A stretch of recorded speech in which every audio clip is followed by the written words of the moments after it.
Hello, my viewers, and welcome back to an interesting conversation about self-doubt, internalized narcissism, and the impact of our words on our community. Now, a video by Fannita has sparked a heated debate after she expressed her skepticism about Kamala Harris's chances of winning due to her blackness and womanhood. But what's even more striking is the reaction from our fellow Black brothers and sisters who are calling out Fannita for perpetuating harmful narratives and doubting the potential of our own people. Now, they're asking, how can we expect others to believe in us when we don't believe in ourselves? I believe this conversation goes beyond just politics or personal opinions.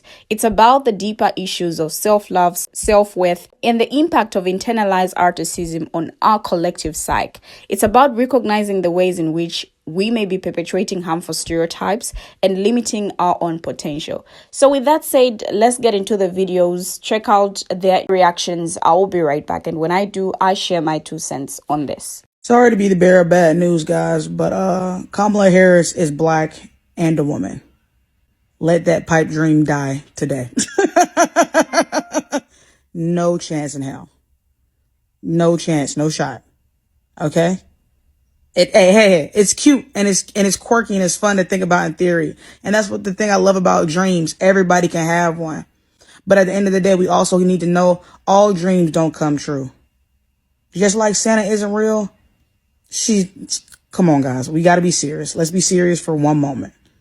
Let's just put all the cards on the table face up for the first time in our lives and be honest with ourselves. Listen, Fannita, I don't know you personally, but are you okay? Wasn't it a few weeks ago that you were spiraling out because you were upset over a white girl getting more ads than you because you feel like you got more engagement? Now this? I mean, you deleted this video very fast. It was wise, but you got to understand, when you put something on the internet, it's there forever. And I say this with all jokes aside. That's why social media is not for everybody. Everybody's not strong enough. I feel like there's a mental breakdown going on with this young lady, and there's nobody around to help. It really breaks my heart that the main ones that don't believe in us is us. And the idea that as black folk, we can sit on our phone, click record, and regurgitate the same white male supremacist bullshit, it breaks my heart. It breaks my heart. The idea that you can go on here and imply that because of her womanhood and because of her blackness, that will be the detriment of her achieving, that is the same type of narrative that we tell baby girls around the world. That is the same type of narrative that we tell sisters around the world. And it stops them from doing the very thing that they know in their souls that they can do. That type of narrative could have been the very thing that stopped her from being a VP. That type of narrative could have been the very thing that stopped her from going to law school and then becoming a prosecutor. We have to pour into sisters, especially in days like this, because the state of our country is not funny to me.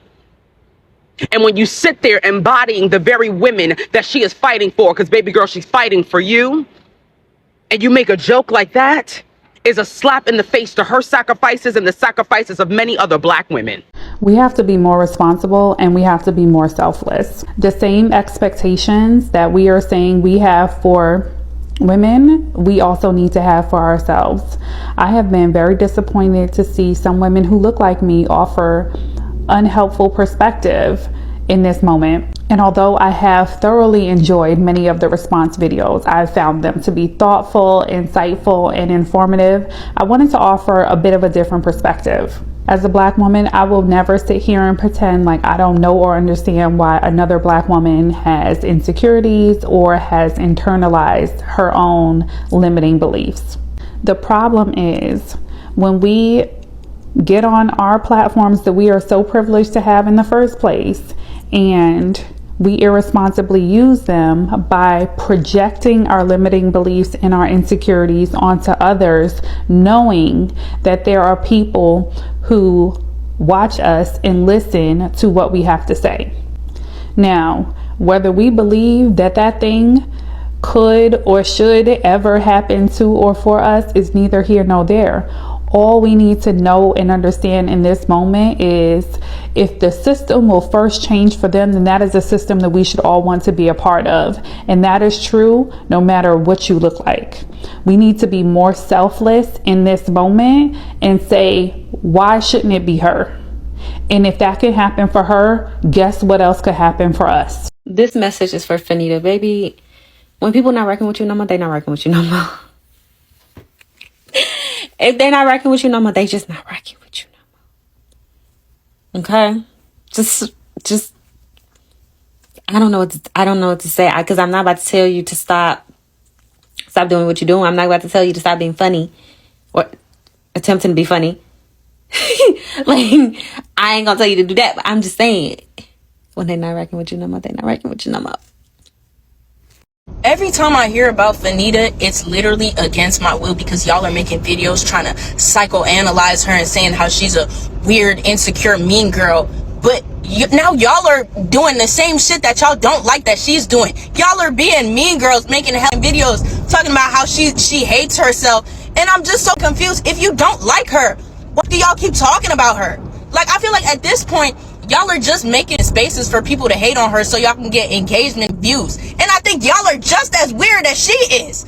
If I like somebody, I'm not about to engage with their shit and start talking about them all the time. I'm so sick of hearing Fannita's name, bro. Like, I don't follow her. I really wish I could mute her name, because I'm so tired of seeing so many damn videos on my timeline talking about her.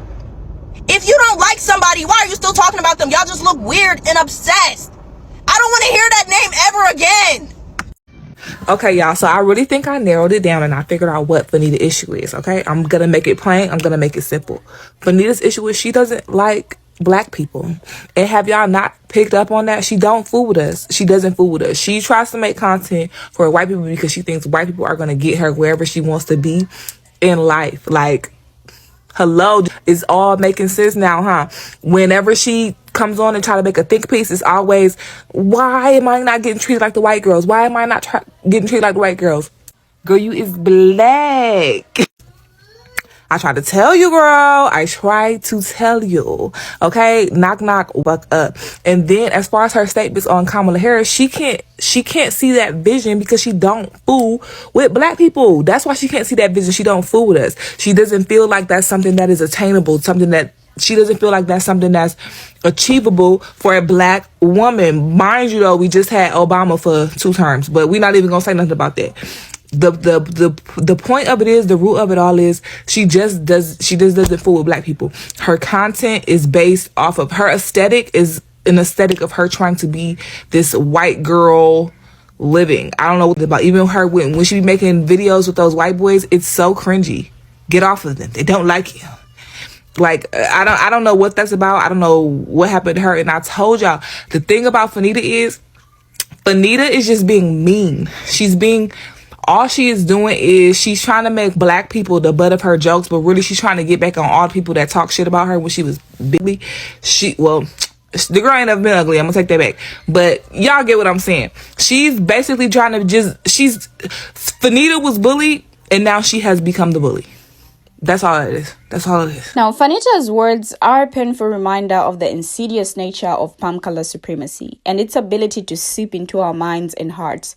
Her statement that Kamala Harris can't win because of her blackness and womanhood is a stark reflection of the internalized racism and self-doubt that has been ingrained in us. It's heartbreaking to see a black person perpetrating the same narratives that have been used to oppress and marginalize us for centuries. The idea that our color and gender are limitations to our potential is a lie that has been fed to us through systemic racism and sexism.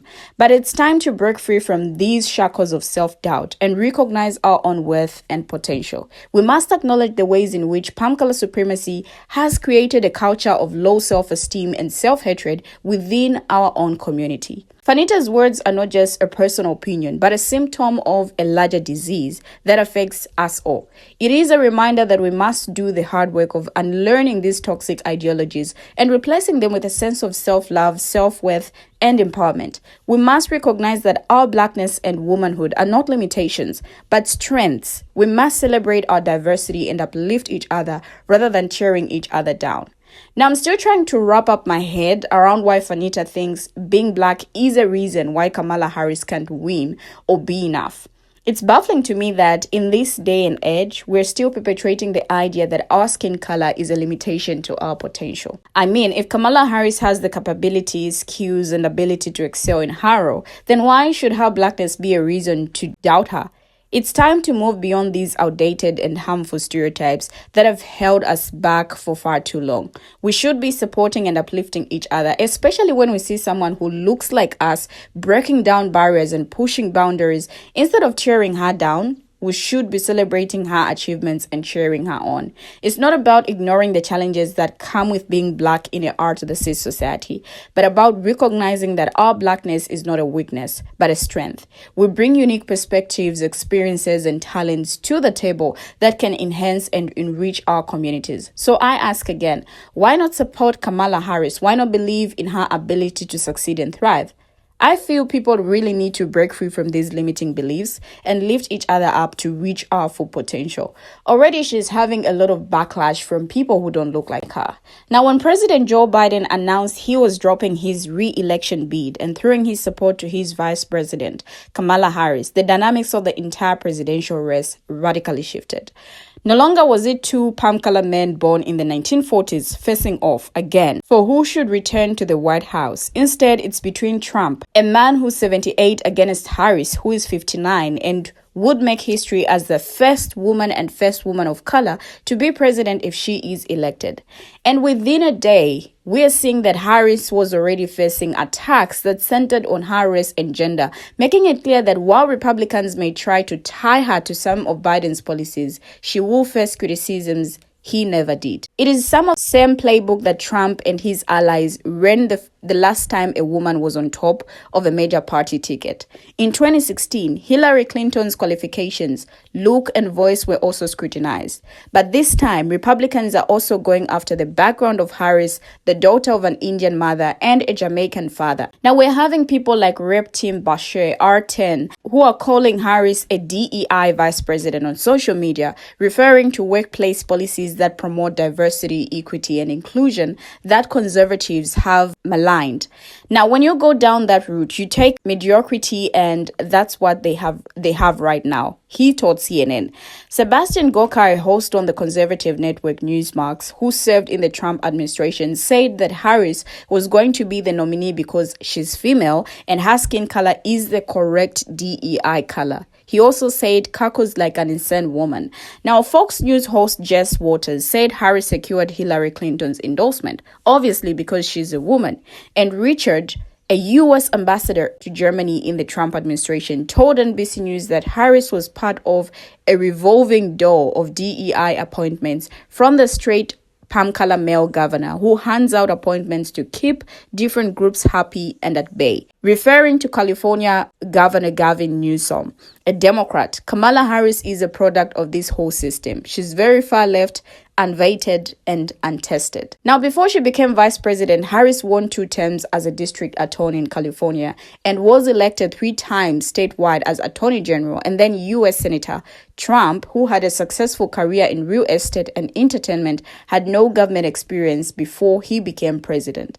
In 2016, Trump repeatedly accused Clinton of playing the woman's card to get where she is, going after her strength and stamina and mocking her voice. She's got nothing else going on, he said of his opponent, who had been a senator from New York and Secretary of State. And frankly, if Hillary Clinton were a man, I don't think she'd get 5% of the vote. Now, we're all seeing this, like the backlash which is coming. It's really disheartening to see that Kamala Harris is already facing backlash for her role as a DEI president, with some people criticizing her simply because of her identity. And now, to add insult to injury, we have people from our very own community echoing the same harmful sentiments. It's like we're perpetrating the very same orthodoxist and sexist tropes that have been used to hold us back for centuries. We are allowing the biases and prejudices of others to seep into our own minds and hearts, and it's heartbreaking.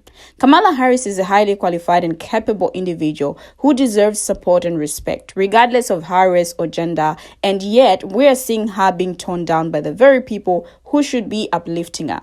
Let's not forget that we are living in a society where Black people, especially Black women, are constantly marginalized and excluded from positions of power. And when one of us finally breaks through the glass ceiling, we should be celebrating, not tearing her down.